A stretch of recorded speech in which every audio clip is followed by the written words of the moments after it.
Hey, what's up, Goats? This is Ryan with your matchup of the week for week 5.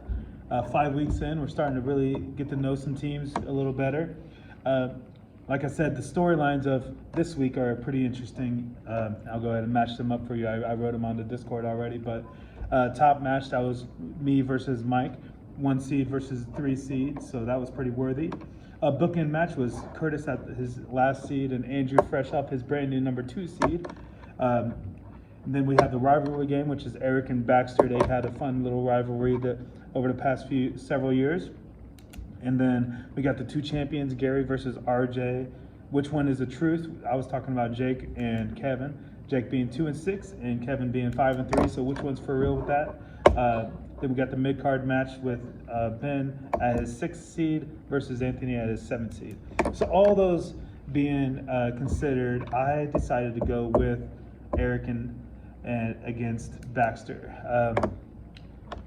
A lot of times because of the trades, Baxter gives Eric a hard time, and just, despite his trades, it's been fun over the years watching them poke fun at each other and stuff like that. So for me, I'll always take that, because that always, I get excited about thinking about which one is actually going to come out on top, despite both of them having a problem with the other one. But it's all in fun. So not the most interesting matchup when it comes to the standings, because both of them are losing records, with Eric at 2-6 and Baxter at 3-5. So that's good for the 8th and 9th seeds. So I know I speak for both of them in saying that both of them definitely want to get off that schneid and start winning some games. The season has been pretty good to Eric. Started off rough. He lost both games, week 1 and 2, and not only lost the game, but lost against the median as well. And that was to RJ and then myself in week 2 for Eric. Then in week 3, he actually won against Ben, but lost against the median just by under 2 points, which is a bummer. So he almost had a sweep, but didn't. Then last week, he flipped it and he lost against Kevin, but beat the median score by about 14 points. So that leads him to that 2-6 record that I talked about earlier. Baxter, week 1 was rough, lost both accounts, lost against Kevin and against the median. Then he swept week 2, so beat Curtis and then beat the median by about 33 points, so pretty impressive win for him in week 2. Week 3 split, he won the game against Gary, but lost against the median again by about 22 points. Then last week, rough for Baxter, lost against Ben and lost against the median as well. So that leads him to that 3-5 record. So the history week 5 history, Eric still has not won. In all 4 years as a GOAT, he is 0-4. RJ, myself, Baxter, and Anthony in that order have all beat him in week 5. Baxter is pretty impressive during week 5. He is 7-3, and so that is his only 3 losses being against myself in the GOAT Dynasty 10 and in Anthony GOAT Dynasty 14. Other than that, and he lost again against the GOAT that you don't care about. So 7-3, pretty impressive. So that goes against Eric trying to get his first week 5 win. Then we go to the head-and-head matchup, very much in Baxter's favor, 6-1. So last 2 years they've been division mates. They were in the NWO together last year. RJ picked that division, and the first year Baxter was able to pick his division with the 4 Horsemen, and they were division mates. Baxter swept all those games. The only game that actually Eric has beat Baxter in was in week 12 of the GOAT Dynasty 16, when Eric dominated him 162-14 to 94-9. So Baxter had a rough week that week. That was a year after winning the GOAT in the GOAT Dynasty 15. So pretty interesting stuff there. They both scored 200 at least once. Eric has only done it that one time in the GOAT Dynasty 16 when he scored 202-52 in week 14.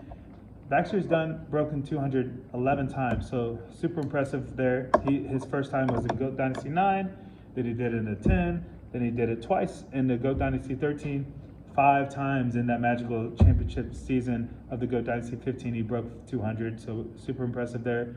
And then again twice in GOAT Dynasty 17 last year. Now on to the game, which is some interesting stuff going on. Tonight, always good to get off to a good start with some points. Eric's got the only dude going. He's got Terry McLaurin tonight.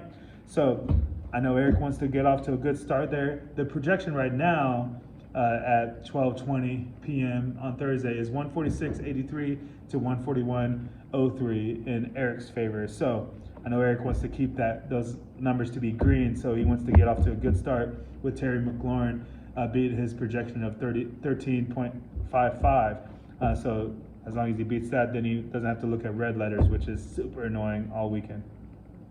Going into the 1 o'clock games, Eric's got a handful of guys going. Miles Sanders against the Lions. He's got the Ravens D at the Steelers.